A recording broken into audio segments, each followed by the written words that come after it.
This is a Knowledge Showcase podcast from the Asian Development Bank. I would like to present here the results of a pilot grant project which was undertaken in the last 2.5 years in Shanxi province.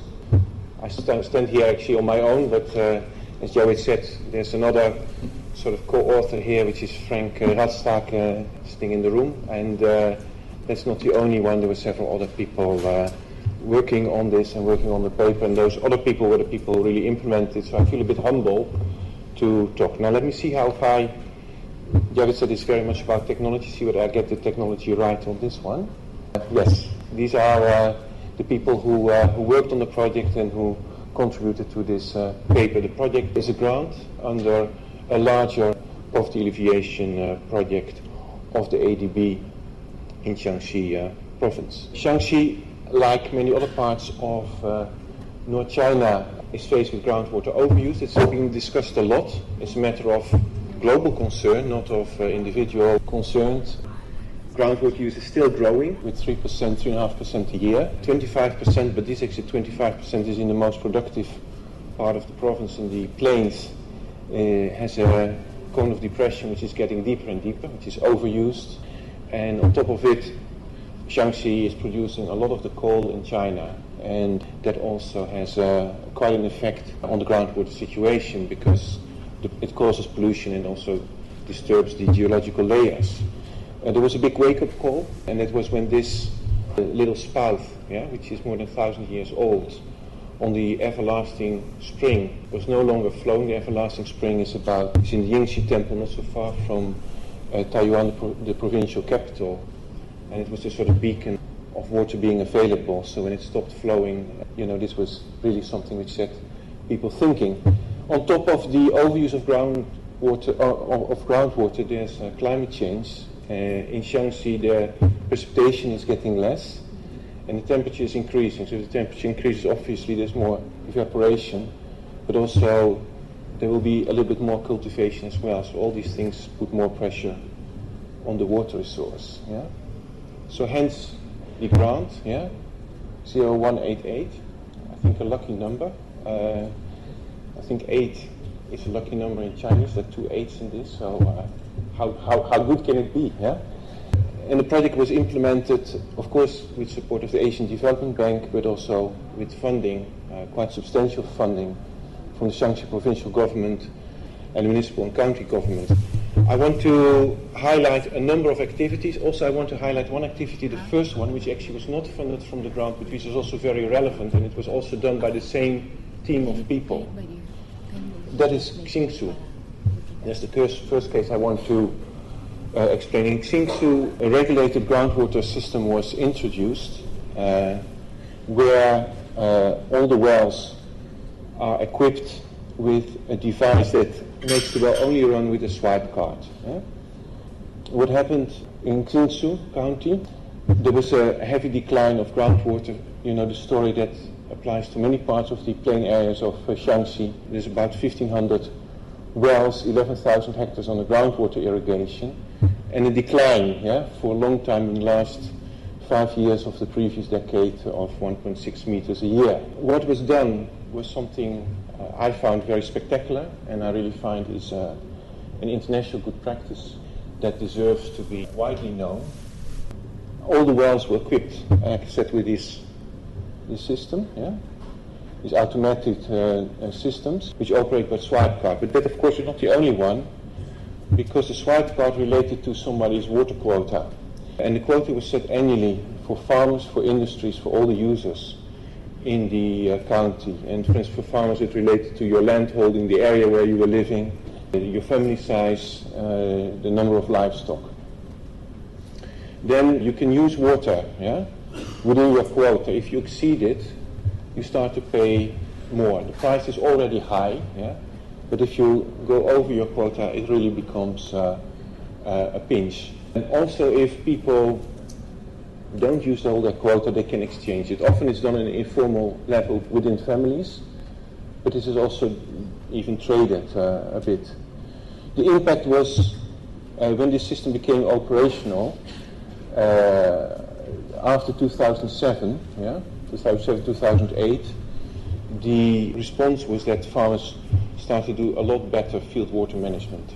More leveling, more use of this plastic mulch, these thin foils which you see all over China, make it an especially shiny country in sunlight. And also people started to be more conscious about the water they used. And the estimate can be very accurate, and I'll come to that, was that the water consumption was reduced with 40%. And after 2010, and I think this is a small miracle, the water level started to rise again with at least 1.6 meters a year, but in some areas even with more. I say we can be quite precise because apart from all these 1,400, 1,500 wells which are equipped with this automatic equipment, also they have groundwater level recorders which on a sort of continuous basis transmit the groundwater levels.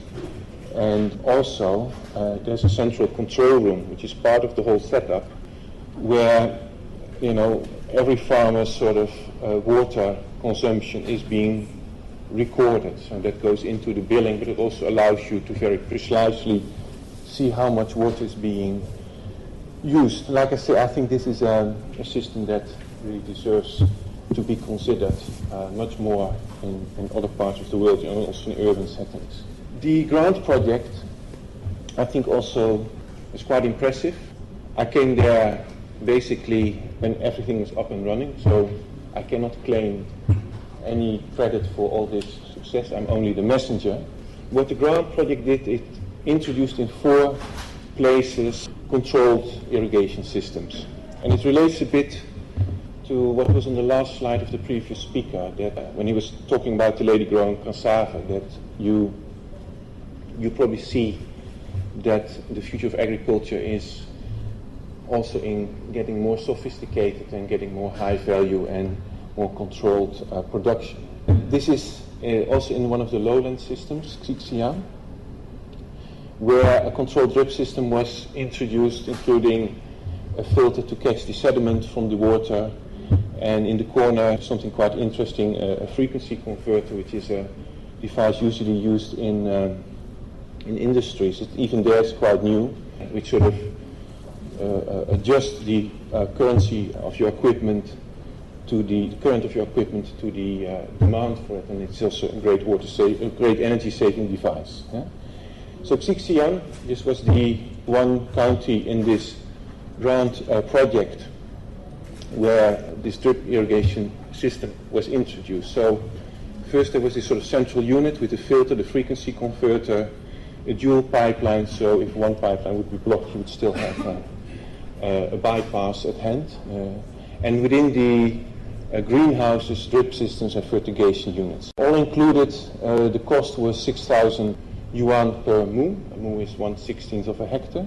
And the additional profit, and this is on a 1-year experience, so it's not sort of time tested, but basically the grant, I said it lasted for 2.5 years. It's still running for a couple of months, so all the systems came in operation in 2012. Yeah? But the indications are that the profit was high and would earn itself back within a year. Water saving was also very substantial, 40 to 60%. And I think this is important. It's not only water saving, which of course matters to farmers because the price of water is high, also in Xixian, but also it saves a lot of fertilizer because you could sort of dose your fertilizer, you could mix it with your irrigation water, and also increase the yield. I think often there's a lot of debate about micro-irrigation, which says actually that the benefit of micro-irrigation in terms of water saving is not always so clear because, you know, some of the water that you otherwise would lose, you could recover. But I think the big gain of these controlled irrigation systems is the yield increase. And this is not only in Shanxi, that is elsewhere as well. So the water productivity really goes up from 2 sides, from the water saving and the yield increase. So, and this was a great thing in this area, because Xixian is water scarce, like many parts of Shanxi, with water availability per capita far below the Falkenmark indicator. There is overuse of groundwater in that area as well. There is decline of groundwater, but at least in this project, efficient irrigation was introduced in a way that has a very short payback apart from these benefits in terms of water saving, less fertilizer use, you also have two other effects. That first is you can start growing crops which are quite sensitive, that you can't grow if you just, have a rather uncontrolled flood irrigation of these fields. And an example is zucchini, which otherwise is hard to grow. The other thing is, in general, you get a higher quality product. In this Xixian, farmers are trying to get their products now registered as organic products, and they use not sort of chemical fertilizer, but they will use biological fertilizer. The other thing which I thought was really impressive is the replication of it. The unit which was installed under the ground for 37 greenhouses. A similar unit, but larger, is built for 100 greenhouses by the Farmers Union of this particular area, and it's not only replicated, it's even sort of further improved, and I think that is quite amazing. They have also now installed in this second unit, which is being financed through the Farmers Union themselves, probes in all the greenhouses to measure the temperature and the moisture, so that you can also, adjust your irrigation to the moisture and the temperature in the greenhouses. It's very important, and I want to come back to that in the end, that there's a driving force, which is this Farmers Union in this particular case. Quite well organized, very savvy in marketing their products. Yeah? There were several other pilots in the grant project, and those were more in the mountain areas. And for time's sake, two of them I want to just sort of show with one slide. But still, I think they really had very good things to offer. In Lishi, which is high up in the mountains, it's a cold area. Being a cold area, usually it's very difficult to irrigate in the winter because the water temperature is too low, and so the plants can't really develop. So what was done there was, apart from introducing drip systems, was also to do a lot of research on small warming ponds. And I think it's amazing. They look so simple, yeah, just a sort of little concrete pond, yeah. But there's a lot of thought had gone into their dimensions, their depth. Yeah, it's probably the next presentation on treadle pumps. To get it right is not so easy actually with these things. So that water is put in that pond for 24 hours, and then after that you can also use it to irrigate in the winter, so you can get a third crop. And I think this is something also worth looking at because I think other areas with cold winters might want to consider the same. The greenhouses also in Lishi are different. The walls are thicker, and then they also cover them with cotton blankets rather than straw blankets.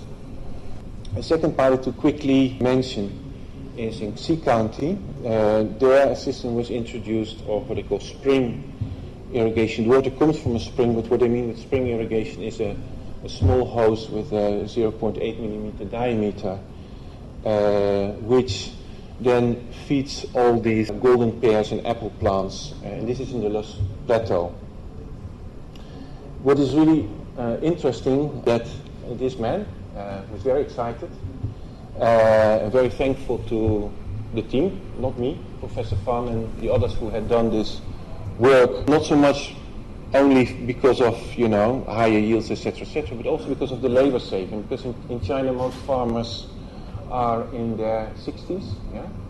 And earlier to irrigate they were walking around with water cans. So I think it makes a big difference walking around with a water can or to irrigate with these systems. So I think that's another important one. The final example I want to give in a little bit more detail is again in the mountains in Pingshun, which is more the karst area.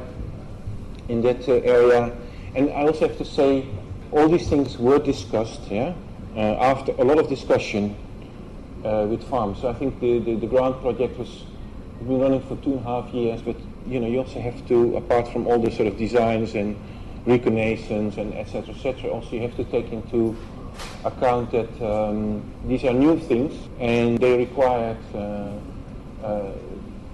A lot of discussion, and B, also a training of people how to use this. It's really an essential element of this.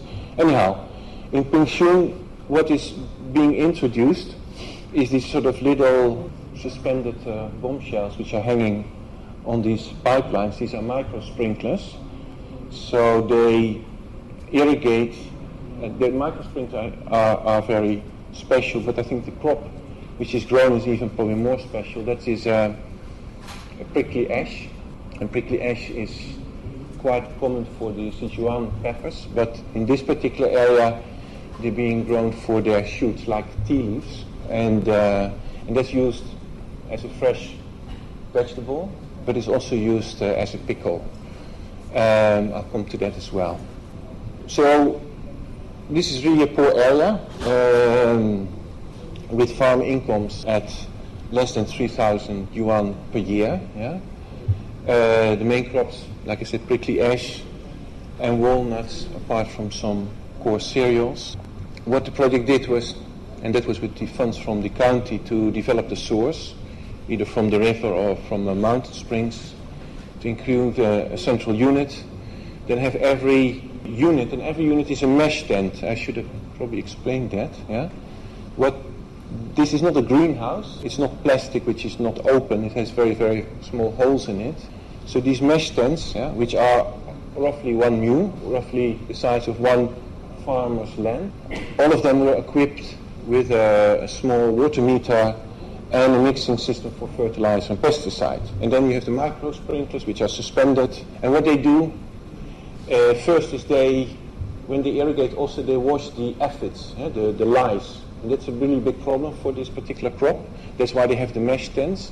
So with the micro sprinklers also you don't only irrigate, but also you create a clean crop.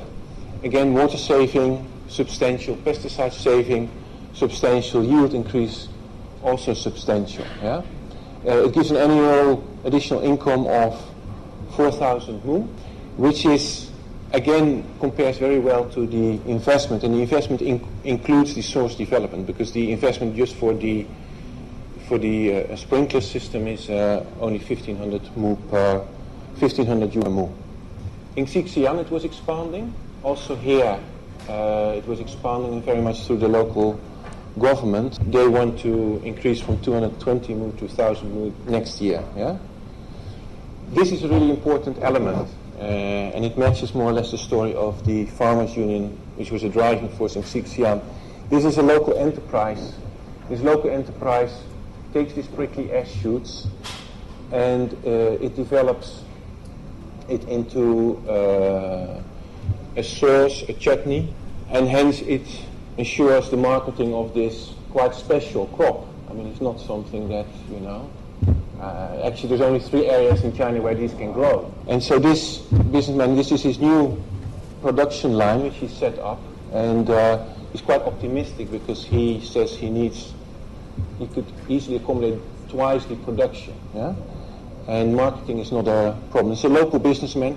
The story is that he used to be a tailor in Beijing and then sort of decided to go back to the area where he's from and set up this factory. So very important. What he also does, he provides a lot of support, outgrower support. He assures the price, and he also provides the seedling and part of the inputs, the fertilizer and pesticide. And of course, in the contract there's a price agreed on what people will receive from the crop. But this is really important because this crop only starts to give a monetary return after year 3. So this is the niche product that's being sold, and on a first come first served basis we have Frank and I bought, we saved it from our own sort of mouth. Yeah? We saved some of these. We have some of these bottles, so if you want to sample it, please feel free. Yeah. Good. What are the lessons? Yeah. And Mirza, thanks for not interrupting me. I always say, at my home nobody listens to me anymore, so I'm happy to have such occasions. First is managing groundwater is very important because of overuse, but also in terms of climate change. Groundwater is really the solid buffer. Yeah? This is where, the peaks and the lows get absorbed. So that's very important. Yeah? And this is an effective way in all these ways to contribute it. The second thing is the water price is substantial in the agricultural areas in Shanxi. And this is an important thing because it determines how people deal with water, how they make the choices for the crops they're growing, etc. Water saving is important, yeah? And probably this project started with the idea that we will save water because that's important, because we overuse it. But as one proceeded, there's much more to it. First is it gives increased yields, yeah? And better crops, cleaner, yeah? Organic, whatever, yeah? It reduces labor, yeah? So you can do things that otherwise you can't do. And it reduces also the use of agrochemicals, which is also, means money actually for people. So it creates opportunities that were not there before. A fourth lesson is that you can have very quick paybacks, yeah? Particularly after maturity, after the trees have grown, and there is expansion. You could see it. What's important is to get it right technically is important. We've also visited a place where the same sort of thing as in Xi'an, these drip systems were also installed, but without, a centrifugal filter. Yeah? So it flops, yeah? Because all these things get clogged. So people think this is not, this is a non-starter, or at least they think it's a difficult thing. And the last thing I want to say is that it's not just the farmers, but it's also what's around them and what's supporting them. Yeah? The local enterprise in Pingshun, yeah? And the farmers' union in Xi'an. Yeah? So the main lesson is it's not only about saving water, it's not only about increasing yields, but it's creating local economies based on water efficient use, and I think it's really something important. And it's not something new, because this is a picture from the Shanxi Museum. I'm told this is the oldest form of money in Shanxi, and these actually are spades, the blades from agricultural implements. Yeah? So that was used as the earliest currency, and slowly and gradually this turned into coins. So with that I want to close. Thank you.